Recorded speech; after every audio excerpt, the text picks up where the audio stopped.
वैकुंठ में भगवान विष्णु के वक्षस्थल पर किया गया वह अकल्पनीय प्रहार, क्या वह परीक्षा थी या अहंकार की अंतिम सीमा? जब भृगु मुनि की परीक्षा से विष्णु की सर्वोच्चता सिद्ध हो चुकी थी, तो फिर कौन सी लीला थी जिसने स्वयं भगवान को पृथ्वी पर आने को विवश कर दिया? वैकुंठ छोड़कर जब भगवान विष्णु ने मानव रूप धारण किया, तो क्या एक ईश्वर भी भूख, प्यास और पीड़ा सहने के लिए तैयार हो सकता है? जब भगवान स्वयं मानव रूप में भूख और प्यास सह रहे थे, तब किन दो महादेवताओं ने गोपनीय रूप से उनकी सहायता करने का निर्णय लिया? पहली ही भेंट के बाद ऐसा क्या हुआ कि भगवान श्रीनिवास ने भोजन जल तक त्याग दिया? भविष्य बताने वाली सोजी के वेश में छिपा वह कौन था जिसने विवाह से पहले ही विधाता का रहस्य खोल दिया? विवाह के लिए भगवान श्रीनिवास ने किस देवता से इतिहास का सबसे अनोखा ऋण मांगा? और क्यों कहा जाता है कि यह ऋण समझौता कलियुग के अंत तक चलने वाला है? जब दो देवियों के बीच प्रश्न खड़ा हुआ, तो भगवान श्रीनिवास ने स्वयं को ही क्यों त्याग दिया? और क्यों आज भी वे तिरुमला में साक्षात विराजमान हैं? आज इन्हीं सारे सवालों के जवाब जानने की कोशिश करेंगे आज के इस अद्भुत वीडियो। भारत की आध्यात्मिक धरती पर आंध्र प्रदेश की 7 पहाड़ियों पर स्थित तिरुमला वेंकटेश्वर मंदिर का स्थान सबसे अलग और खास माना जाता है। यह मंदिर सिर्फ पत्थर और सोने से बना हुआ ढांचा नहीं है, बल्कि यह करोड़ों लोगों की आस्था और विश्वास का केंद्र है। जब जीवन में परेशानियां बढ़ जाती हैं, तब लोग यहां आकर मन की शांति और उम्मीद पाते हैं। भगवान वेंकटेश्वर को भक्त प्यार से बालाजी, श्रीनिवास, गोविंदा और वेंकट आचलपति कहते हैं। शास्त्रों में उन्हें कलियुग प्रत्यक्ष दैवोम कहा गया है, यानी कलियुग में साक्षात प्रकट होने वाले भगवान। तिरुमला की 7 पहाड़ियां शेषाद्रि, नीलाद्रि, गरुड़ाद्रि, अंजनाद्रि, वृषभाद्रि, नारायणाद्रि और वेंकटाद्रि भगवान विष्णु के नाग आदिशेष के 7 फनों का प्रतीक मानी जाती हैं। मुख्य मंदिर 7वीं पहाड़ी वेंकटाद्रि पर स्थित है, जिसे आनंद निलय यानी आनंद का निवास कहा जाता है। यह शोध रिपोर्ट सिर्फ भगवान वेंकटेश्वर के अवतरण से जुड़ी कथाओं तक सीमित नहीं है, बल्कि यह भी बताती है कि कैसे इतिहास, समाज और प्रशासन के सही प्रबंधन ने इस मंदिर को आज दुनिया का सबसे समृद्ध और सुव्यवस्थित धार्मिक स्थल बना दिया है। भगवान वेंकटेश्वर के पृथ्वी पर अवतरण की कथा की शुरुआत एक महान यज्ञ और ऋषियों के मन में उठे एक गहरे प्रश्न से होती है। इस कथा का विस्तार वेंकटाचल महात्म्य, पद्म पुराण और श्रीमद् भागवत पुराण में मिलता है। एक समय महर्षि कश्यप की अध्यक्षता में अनेक ऋषि मुनि सरस्वती नदी के तट पर एक विशाल यज्ञ कर रहे थे। यह यज्ञ पूरे संसार के कल्याण के लिए आयोजित किया गया था। यज्ञ के दौरान ऋषियों के मन में एक महत्वपूर्ण सवाल उठा। ऋषियों ने विचार किया, त्रिदेवों यानी ब्रह्मा, विष्णु और महेश में से वह कौन है जो तीनों गुणों से परे है? इस यज्ञ का फल किस देवता को अर्पित किया जाना चाहिए जो सबसे अधिक सात्विक हो और भक्तों की प्रार्थनाओं को सबसे जल्दी स्वीकार करता हो? इस कठिन प्रश्न का उत्तर खोजने के लिए सप्तर्षियों ने महर्षि भृगु को चुना। भृगु मुनि अत्यंत विद्वान और ब्रह्मज्ञानी थे, लेकिन उनका स्वभाव थोड़ा क्रोधी भी माना जाता था। कहा जाता है कि उनके पैर के तलवे में एक अतिरिक्त नेत्र था, जिसे उनके ज्ञान के अहंकार का प्रतीक माना जाता है। ऋषियों के आदेश पर भृगु मुनि ने तीनों लोकों में जाकर त्रिदेवों की परीक्षा लेने का निर्णय लिया। सबसे पहले भृगु मुनि पहुंचे सत्यलोक, अपने पिता और सृष्टि के रचयिता भगवान ब्रह्मा के पास। भगवान ब्रह्मा वेदों की चर्चा में लीन थे। भृगु मुनि के आगमन पर ब्रह्मा जी ने न उन्हें प्रणाम किया, न ही कोई स्तुति की। भृगु मुनि कुछ बोले नहीं, पर उनकी आंखों में क्रोध स्पष्ट झलक रहा था। वे समझ गए कि यहां रजोगुण का प्रभाव अभी भी शेष है। इसके बाद भृगु मुनि पहुंचे कैलाश पर्वत, भगवान शिव की परीक्षा लेने। उस समय भगवान शिव देवी पार्वती के साथ एकांत में संवाद कर रहे थे। अचानक वहां विघ्न पड़ा। भगवान शिव का तीसरा नेत्र खुलने को था। स्थिति भयावह हो सकती थी, लेकिन देवी पार्वती उनके चरणों में गिर पड़ी और इस प्रकार एक महापाप टल गया। अंततः भृगु मुनि पहुंचे वैकुंठ धाम, जहां शांति स्वयं श्वास लेती है। वहां न अहंकार था न क्रोध, केवल सात्विक ऊर्जा का विस्तार था। शेषनाग की शैया पर भगवान विष्णु योग निद्रा में विश्राम कर रहे थे और देवी लक्ष्मी प्रेम पूर्वक उनके चरण दबा रही थी। भृगु मुनि के आगमन पर भी भगवान विष्णु ने कोई प्रतिक्रिया नहीं दी, यह उनकी लीला थी। किंतु ब्रह्मा और शिव से मिले अनुभवों ने भृगु मुनि के भीतर पहले ही क्रोध भर दिया था। अब उनका धैर्य समाप्त हो चुका था। अहंकार में आकर भृगु मुनि ने भगवान विष्णु के वक्षस्थल पर लात मार दी, वही वक्षस्थल जहां स्वयं देवी लक्ष्मी का वास है। पूरे ब्रह्मांड का पालन करने वाले भगवान का ऐसा अपमान यह अकल्पनीय था। लेकिन भगवान विष्णु क्रोधित नहीं हुए। वे तुरंत उठे और भृगु मुनि के चरणों में प्रणाम किया। भगवान विष्णु ने कहा, हे महर्षि, मेरे वक्ष कठोर हैं, पर आपके चरण कोमल, कहीं आपको चोट तो नहीं लगी? ये कहते हुए भगवान विष्णु ने भृगु मुनि के चरण सहलाए और उनके अहंकार रूपी नेत्र को बंद कर दिया। क्षण भर में भृगु मुनि का अहंकार नष्ट हो गया। वे नतमस्तक होकर बोले, त्रिदेवों में केवल भगवान विष्णु ही श्रेष्ठ हैं, वही शांति और मोक्ष के दाता हैं। भृगु मुनि की परीक्षा से भगवान विष्णु की श्रेष्ठता सिद्ध हो गई थी, पर उसी क्षण एक नई दैवीय लीला का आरंभ भी हो गया। भगवान विष्णु का वक्षस्थल, जो देवी लक्ष्मी का निजी निवास है, उस पर किया गया प्रहार लक्ष्मी जी को गहराई से आहत कर गया। यह केवल भगवान का नहीं, बल्कि स्वयं देवी लक्ष्मी के सम्मान पर आघात था। दुख और क्रोध से भरकर देवी लक्ष्मी ने कहा, जहां मेरे सम्मान की रक्षा न हो, वहां मैं नहीं रह सकती। यह कहकर देवी लक्ष्मी ने वैकुंठ का त्याग कर दिया। वे पृथ्वी पर करवीरपुर अर्थात आज के कोल्हापुर पहुंची और वहां कठोर तपस्या में लीन हो गई। लक्ष्मी के बिना वैकुंठ, जो समृद्धि और सौभाग्य का धाम था, अब सूना और श्रीहीन हो गया। पत्नी के बिना भगवान विष्णु भी अधूरे थे। लक्ष्मी के वियोग ने उन्हें अत्यंत व्याकुल कर दिया। अंततः उन्होंने भी वैकुंठ का त्याग किया और मानव रूप में पृथ्वी पर अवतार लिया। देवी लक्ष्मी की खोज में भगवान विष्णु वनों, नदियों और पर्वतों को पार करते हुए शेषाचलम पहुंचे। तिरुमला की पवित्र पहाड़ियों में उन्होंने एक वल्मीका यानी चींटी की बांबी को अपना आश्रय बनाया और वहां कठोर तप में लीन हो गए, मानव शरीर की पीड़ा सहते हुए।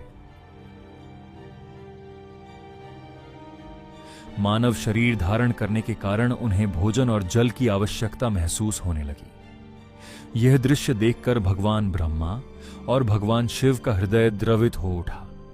ब्रह्मा और शिव का गोरूप भगवान ब्रह्मा ने एक सुंदर गाय का रूप धारण किया और भगवान शिव उसके बछड़े का, वहीं सूर्यदेव ने एक साधारण ग्वाले का रूप ले लिया। सूर्यदेव उस गाय और बछड़े को लेकर उस समय के चोल देश के राजा के पास पहुंचे, जिनका राज्य वेंकटाचल क्षेत्र तक फैला हुआ था।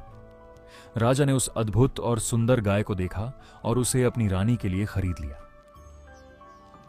यह गाय प्रतिदिन अन्य गायों के साथ वेंकटाचल के वनों में चरने जाया करती थी, लेकिन जंगल में पहुंचते ही वह चुपचाप उस बांबी के पास चली जाती, जहां भगवान श्रीनिवास तपस्या में लीन थे। वहां वह अपने थनों से दूध की धारा प्रवाहित करती, जो सीधे बांबी में गिरता था। इसी दूध से भगवान श्रीनिवास की भूख शांत होती और उनका तप निरंतर चलता रहता। शाम को जब गाय महल वापस लौटती थी तो उसके थनों में दूध नहीं होता था। यह देखकर रानी को संदेह हुआ। जब रोज रोज ऐसा होने लगा तो रानी ने ग्वाले को डांटा और सख्त आदेश दिया कि वह इसका कारण पता लगाए। पता लगाओ कि ये गाय दूध क्यों नहीं दे रही है। ग्वाले का क्रोध और भगवान का हस्तक्षेप। अगले दिन ग्वाला चुपचाप गाय के पीछे पीछे जंगल में गया। वहां उसने अपनी आंखों से देखा कि गाय एक बांबी के ऊपर खड़ी होकर अपना सारा दूध बहा रही है। यह दृश्य देखकर ग्वाला क्रोध से भर गया। उसे लगा कि गाय जानबूझकर दूध बर्बाद कर रही है। क्रोध में आकर उसने अपनी कुल्हाड़ी उठाई और गाय के सिर पर जोरदार वार करने लगा। उसी क्षण भगवान श्रीनिवास बांबी से बाहर निकले। उन्होंने कुल्हाड़ी का वार अपने ऊपर सह लिया। कुल्हाड़ी सीधे उनके सिर पर लगी और श्रीनिवास के सिर से रक्त बहने लगा। ये भयानक दृश्य देखकर ग्वाला भय और आघात से वहीं गिर पड़ा और उसकी मृत्यु हो गई। भगवान श्रीनिवास दर्द से कराह रहे थे, लेकिन गाय सुरक्षित थी। गाय तुरंत दौड़ती हुई चोल राजा के पास पहुंची और अपने हाव भाव से राजा को जंगल तक ले आई। वहां राजा ने देखा कि ग्वाला मृत पड़ा है और भगवान श्रीनिवास घायल अवस्था में है। राजा को देखकर भगवान श्रीनिवास ने कहा, हे राजन, ये अपराध यही तुम्हारे सेवक ने किया, लेकिन शास्त्रों के अनुसार सेवकों के कर्मों के लिए राजा भी उत्तरदायी होता है। धर्म सिखाना राजा का कर्तव्य होता है। तुम्हारे सेवक के कारण मुझे ये चोट लगी है, इसलिए मैं तुम्हें श्राप देता हूं कि तुम एक पिशाच बन जाओगे। यह सुनकर राजा घबरा गया और तुरंत श्रीनिवास के चरणों में गिरकर क्षमा मांगने लगा। राजा की विनम्रता और पश्चाताप को देखकर भगवान श्रीनिवास का हृदय पिघल गया और उन्होंने श्राप से मुक्ति का उपाय बताया। भविष्य में जब मैं आकाश राजा की पुत्री से विवाह करूंगा, तब तुम मुझे एक स्वर्ण मुकुट भेंट करोगे। जैसे ही मैं उस मुकुट को धारण करूंगा, तुम इस श्राप से मुक्त हो जाओगे। श्राप देने के बाद घायल भगवान श्रीनिवास वन में औषधियों की खोज में भटकने लगे। इसी पीड़ा भरे समय में उनकी भेंट वराह स्वामी से हुई, जो भगवान विष्णु के वराह अवतार हैं।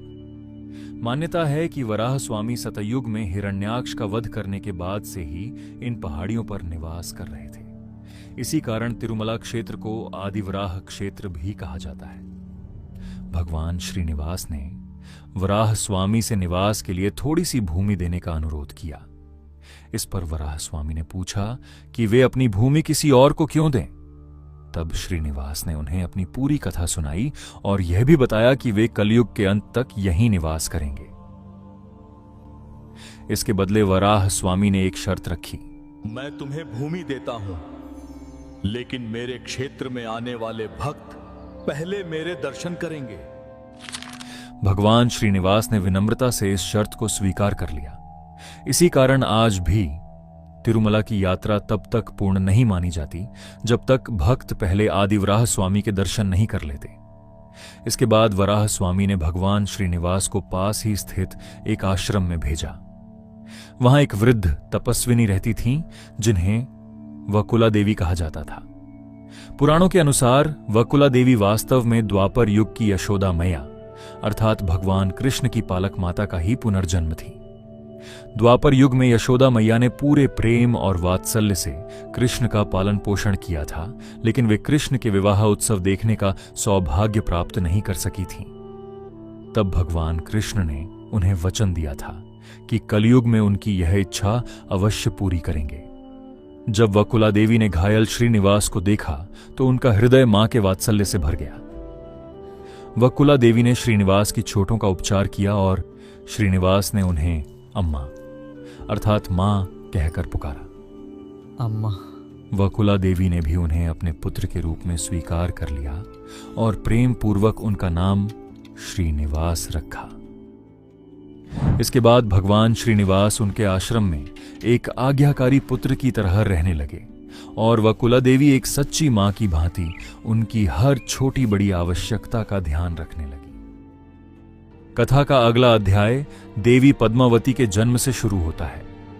पद्मावती को देवी लक्ष्मी का अवतार माना जाता है। उस समय तोंडमंडलम क्षेत्र पर चंद्रवंश के राजा आकाश राजा का शासन था। वे एक धर्मनिष्ठ और न्यायप्रिय राजा थे, लेकिन उन्हें संतान सुख प्राप्त नहीं था।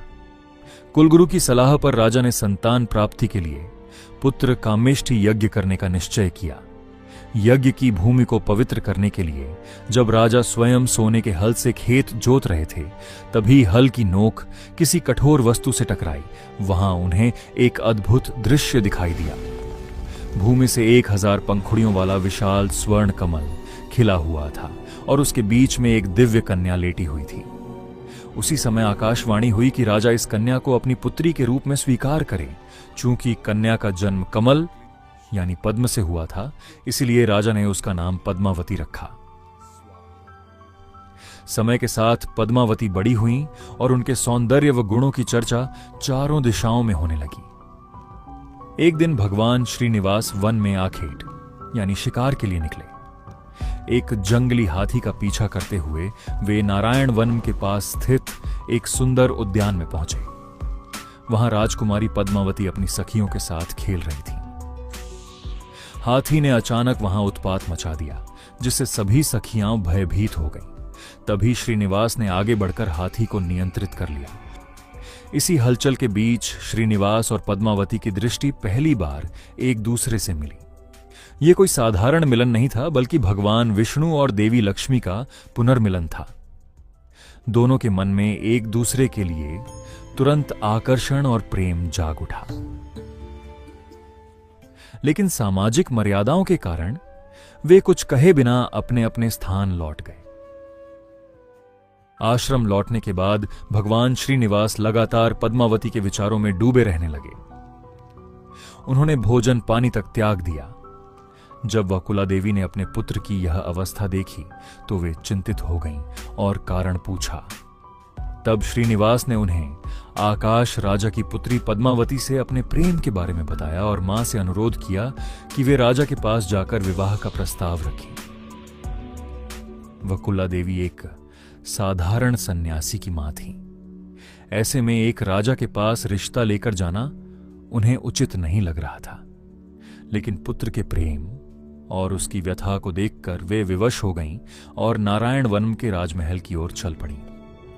इधर श्रीनिवास को यह चिंता सताने लगी कि कहीं राजा उनका प्रस्ताव अस्वीकार न कर दें। इसी कारण उन्होंने स्वयं एक भविष्यवक्ता, जिसे स्थानीय भाषा में सोझी या कुराठी कहा जाता है, का वेश धारण किया। वे एक स्त्री के रूप में हाथ में छड़ी और भविष्य बताने वाली टोकरी लेकर रानी धरणी देवी, जो पद्मावती की माता थीं, के पास पहुंचे। सोझी के वेश में श्रीनिवास ने रानी से कहा, हे महारानी, आपकी पुत्री पद्मावती स्वयं नारायण की अर्धांगिनी लक्ष्मी का अवतार है। उसका विवाह एक वनवासी युवक से होगा, जो साक्षात भगवान विष्णु हैं। इस प्रस्ताव को अस्वीकार मत कीजिए। स्वयं श्री भगवान विष्णु? हाँ ये तो हमारे लिए सौभाग्य की बात है। जब कुछ समय बाद वकुला देवी आधिकारिक विवाह प्रस्ताव लेकर महल पहुंची, तब तक रानी इस दैवीय संकेत को समझ चुकी थी। साथ ही आश्य बृहस्पति ने भी राजा आकाश को बताया कि यह विवाह विधाता द्वारा पहले से तय किया गया है। यह सुनकर आकाश राजा अत्यंत प्रसन्न हुए और उन्होंने अपनी पुत्री पद्मावती का विवाह श्रीनिवास से करने की सहमति दे दी। विवाह तय हो चुका था, लेकिन अब एक बड़ी समस्या सामने आ गई। भगवान श्रीनिवास ने वैकुंठ और अपना सारा ऐश्वर्य त्याग दिया था। वे अब एक साधारण वनवासी थे, जबकि पद्मावती एक राजकुमारी थीं। राजा आकाश चाहते थे कि उनकी पुत्री का विवाह उनकी प्रतिष्ठा और मर्यादा के अनुसार भव्य और ऐश्वर्यपूर्ण हो। परंपरा के अनुसार विवाह का पूरा खर्च वर पक्ष को उठाना होता है, लेकिन श्रीनिवास के पास उस समय कोई धन नहीं था। यह एक गंभीर धर्म संकट बन गया। इस समस्या का समाधान निकालने के लिए भगवान श्रीनिवास ने देवताओं के कोषाध्यक्ष कुबेर का स्मरण किया। कुबेर तुरंत प्रकट हुए, लेकिन वे धन के मामलों में बहुत नियमों और अनुशासन का पालन करते थे। भगवान श्रीनिवास ने कुबेर से अपने विवाह के लिए स्वर्ण मुद्राओं का ऋण मांगा। कुबेर ने ऋण देना स्वीकार तो कर लिया, लेकिन एक शर्त रखी। यह ऋण लिखित वचन पत्र यानी एक प्रकार के प्रॉमिसरी नोट यानी ब्रह्मा पत्र के रूप में होगा। कुबेर ने भगवान श्रीनिवास को 1,14,00,000 राम मुद्रा स्वर्ण सिक्कों का आरण दिया। यह तय हुआ कि भगवान श्रीनिवास कलयुग के अंत तक केवल इस आरण का ब्याज चुकाएंगे। भगवान श्रीनिवास ने कुबेर को वचन दिया कि कलयुग में जो भी भक्त उनके दर्शन के लिए आएंगे और श्रद्धा से दान करेंगे, वही धन इस आरण के ब्याज को चुकाने में उपयोग किया जाएगा। इसी कारण आज भी भक्त तिरुमला मंदिर की हुंडी यानी दान पेटी में अपार धन, सोना और आभूषण अर्पित करते हैं। कुबेर से प्राप्त धन से विवाह की तैयारियां अत्यंत भव्य तरीके से की गईं। भगवान श्रीनिवास और पद्मावती का विवाह नारायण वनम में संपन्न हुआ। इस दिव्य विवाह में तीनों लोकों से देवता, आर्षि मुनि गंधर्व और किन्नर उपस्थित हुए। विवाह का भोज इतना विशाल था कि स्वयं अग्निदेव ने रसोइये की भूमिका निभाई और भोजन तैयार किया। चोल राजा, जो अब अपने श्राप से मुक्त होने की प्रतीक्षा कर रहा था, और आकाश राजा ने मिलकर श्रीनिवास को एक अत्यंत बहुमूल्य स्वर्ण मुकुट भेंट किया। जैसे ही श्रीनिवास ने वह मुकुट धारण किया, उन्हें अपना दिव्य स्वरूप और पूर्व जन्म की स्मृतियां लौट आईं, और उसी क्षण चोल राजा श्राप से मुक्त हो गया। विवाह के बाद श्रीनिवास और पद्मावती ने निर्णय लिया कि वे राजमहलों में नहीं बल्कि तिरुमला की पवित्र पहाड़ियों पर निवास करेंगे। वकुला देवी भी उनके साथ तिरुमला आकर रहने लगी। वे तीनों अपना जीवन साधारण और आम जीवन की तरह जी रहे थे। लगभग 6 महीनों बाद महर्षि नारद कोल्हापुर पहुंचे, जहां महालक्ष्मी अब भी तपस्या कर रही थीं। नारद जी ने लीला के अंतर्गत लक्ष्मी जी से कहा, माता, आप यहाँ तपस्या कर रही हैं और उधर आपके स्वामी ने पद्मावती नाम की राजकुमारी से विवाह कर लिया है। यह सुनते ही लक्ष्मी जी का क्रोध फिर जाग उठा। वे तुरंत तिरुमला पहुंची और वहां उनका सामना श्रीनिवास और पद्मावती से हुआ। लक्ष्मी जी ने कहा, मैं आपकी नित्य संगिनी हूँ। मेरे रहते आपने दूसरा विवाह कैसे किया? पद्मावती का उत्तर, मैं वेदवती की अवतार हूँ। त्रेता युग में भगवान राम ने मुझसे इस युग में विवाह का वचन दिया था। दोनों देवियों के बीच इस संवाद और तनाव को देखकर भगवान श्रीनिवास अत्यंत व्याकुल हो गए। भक्तवत्सल भगवान जानते थे कि कलयुग का मानव दुखों से घिरा रहेगा और उसे एक ऐसे ईश्वर की आवश्यकता होगी जो सदैव स्थिर, सुलभ और उपस्थित रहे। भगवान श्रीनिवास ने शिला यानी पाषाण मूर्ति का रूप धारण कर लिया। भगवान को इस रूप में देखकर लक्ष्मी और पद्मावती दोनों का क्रोध तुरंत शांत हो गया और वे शोक से भर गईं। उन्हें समझ आ गया कि यह भगवान की ही लीला है, ताकि वे पृथ्वी पर सदैव के लिए स्थापित हो सकें। दोनों देवियों ने भी अपने पति के साथ सदा रहने का निर्णय लिया। देवी लक्ष्मी, श्रीदेवी, भगवान के वक्षस्थल के बाईं ओर विराजमान हो गईं। देवी पद्मावती, भूदेवी, भगवान के वक्षस्थल के दाईं ओर विराजमान हो गईं। आज भी तिरुमला मंदिर के गर्भगृह में स्थित मुख्य मूर्ति के वक्षस्थल पर दोनों देवियों की स्वर्ण प्रतिकृतियां विराजमान हैं, जिन्हें भक्त दर्शन के समय स्पष्ट रूप से देख सकते हैं।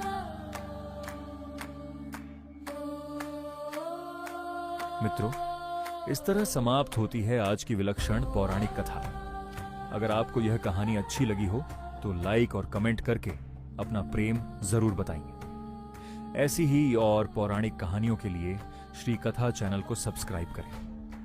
जल्द मिलेंगे एक नई अद्भुत कथा के साथ। जय श्री राम।